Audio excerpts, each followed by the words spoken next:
What if I told you the biggest threat to UFC right now is not some hot young prospect that everyone's talking about, but instead an underrated fighter who was previously cut from the promotion, made his way back in, and is now back with a vengeance and is ready for his title fight. Our fighter today is Youssef Zalal, currently 18-5 and now ranked 7. Coming off his first round submission win over Josh Emmett, his potential for the division and his skill ceiling is undeniable. And it's the fact that he has such a small following and nobody talks about how much of a threat he is to the division that made me want to make a video about this. And I encourage you guys to please like and subscribe to support a small content creator. Now, his fight before getting signed to the UFC for the first time was a round 1 switched flying knee, which absolutely flatlined his opponent. And now, going back and watching this fight, he was able to square up with the opponent. He was clearly at a higher level of competition than him, a higher level of skill. He was emoting on him. It was clear he was destined for the UFC. When he got to the UFC, he had a 3-fight win streak, already off with a bang. However, as you can imagine, being cut from the UFC, this 3-fight win streak turned into a loss streak where he went on a 3-fight skid. Then in his 7th bout in the UFC, he would have a draw where he was cut thereafter. However, this 3-fight win streak isn't without an asterisk, as his first loss in the UFC and the loss that would kick off his losing streak was against Ilia Topuria.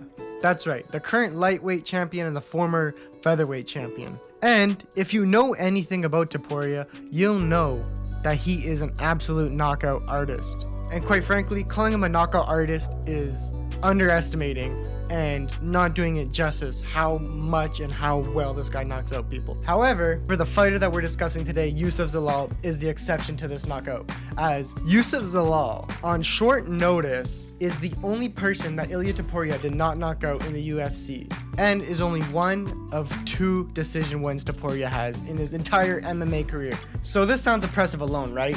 Not getting knocked out by one of the future pound for pound goats of the sport, right? But it doesn't end there. Youssef Zalal won round 3 off Topuria, which is impressive enough on its own. But I feel like when you consider the fact that Ilia Topuria only gets better as he goes on throughout the fight, right?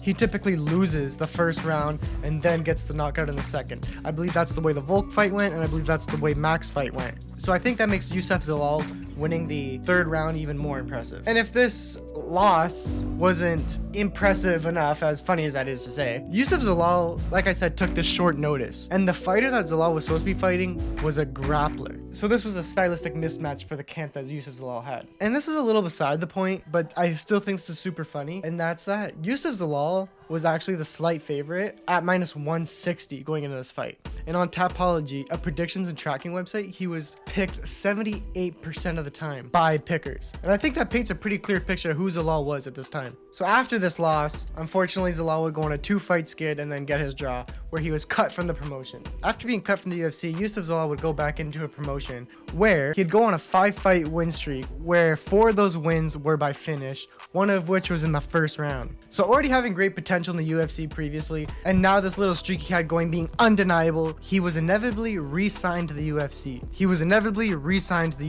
Where he'd gather a couple wins, go on a fight ranked Calvin Kattar to get a number beside his name at rank 12, where he would go on to fight Josh Emmett, where he'd get yet another round 1 finish, this time a submission by armbar. Which, how impressive is that, to be getting an armbar submission in the big 2-5, even if it is over Josh Emmett, which this is only Josh Emmett's 3rd time being finished in 26 pro bouts. So that should go to show how impressive it is, regardless of Josh Emmett's grappling ability. We're now in February of 2026. Youssef Zalal still does not have a fight booked. However, now that he's ranked 7, I think it's super safe to say that he's right on the edge of fighting for the title. Where personally, I'd like to see Youssef Zalal either fight Lerone Murphy or Steve Mean Machine Garcia. Lerone Murphy is currently ranked 4, and like I said, Zalal is ranked 7, so I think that makes a lot of sense. And stylistically, I think that's a great fight. I love both these fighters. As much as I love Murph, I think I'd pick Zalal over him. I think Murph is just a little slow, given his age, you know, but I really do rate Murph, don't get me wrong. And then for Mean Machine Garcia, who's rank 8, which is only 1 above Zalal, I think that fight would be banger. Garcia always puts on fights, and he is like in the same position as Zalal right now, where he's underrated, because it seems that the fighters in the featherweight division aren't ever too popular, but he's like right there, like right next up to fight for the title. If he doesn't fight for the title, or even if he does, he's only 29. He still is like in the infancy of being at his top rank. He still has years ahead of him to be in his prime. You know, for reference, Ilia Topuria is only 1 year younger than him. And Diego Lopez, who already fought for the title twice, is 31 years old. Khalil Roundtree, who's already fought like multiple previous title holders and fought for the title himself, is 6 years older than. Even if he doesn't fight for the title soon, or he does and loses, he still has years worth of being in his prime ahead of him in the UFC. And I feel like I needed to make this video because, like I said in the intro, Zalal is just so not popular and not talked about. He only has like 125,000 followers on Instagram. Granted, I did say like 30 seconds ago that featherweight fighters don't seem to be too popular for some reason. But on YouTube, he only has like 6,000 subscribers, which is kind of sad in a way because he's like a super cool dude. I watched some of his videos and I watched his podcast with Bear DeGidio and Rampage Jackson, and he's like a super entertaining guy. He's like cracking jokes. I'll drop a clip right now. You like a motherfucking rich weasel, nigga. Yeah. Don't be laughing at my co-host. Don't get me started. You like a motherfucking ballin' ass weasel. Yeah, and you went to Turkey to get your hair. Last time you came, it wasn't that straight. Look at him. It's built like a Hennessy bottle, bro. Don't break this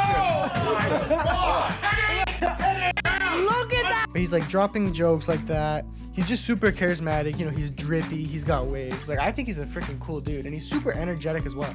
And that reflects in the cage. He's totally willing to bring the fight, make the fight a fight. You know, doesn't stall. And like, come on, the guy's, he's not a decision merchant. He's finished 4 of his last 5 fights. Like, he's not boring. And oh yeah, and he's got great English. Although this is like the most random thing I could say, but I said I could be a fan of him. But watching his videos leading up to me making this video, they did a blood sacrifice in his backyard in Morocco.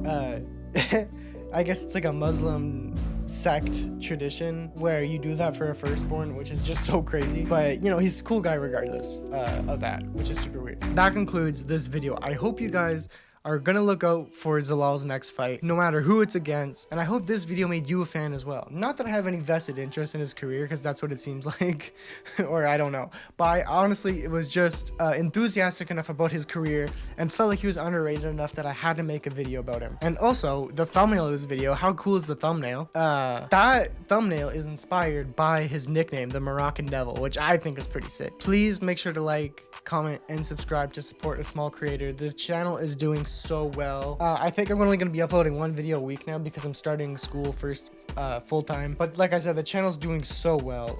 My tier list video today, February 1st, just hit 600 views. My Andrew Tate video is like just under 400. My Harry Hardwick worst debut ever, or funniest debut ever video is over 500 views, just hit over 500 views. Like I'm super happy with the way my channel is going. I really want to see if I can hit 50 subscribers by the end of this month, which I think is like more than possible. I'm probably gonna get like 60 actually. But so that leads me to say thank you so much for the support as well. My video dropping next week is like, the video I have dropping next week is so freaking fire. And also, if you made it this far, please make sure to watch out for my predictions and betting guide videos. Because 325 just happened last night and our parlay hit. My 3 out of 3 locks hit. So if you want to make some cash, make sure to watch those videos when they come out. Although there's no numbered card for this entire month because 325 counted as the February card, which is so stupid. But anyways, like I said, please like, comment, subscribe, and I'll see you guys in the next video. Thanks for watching.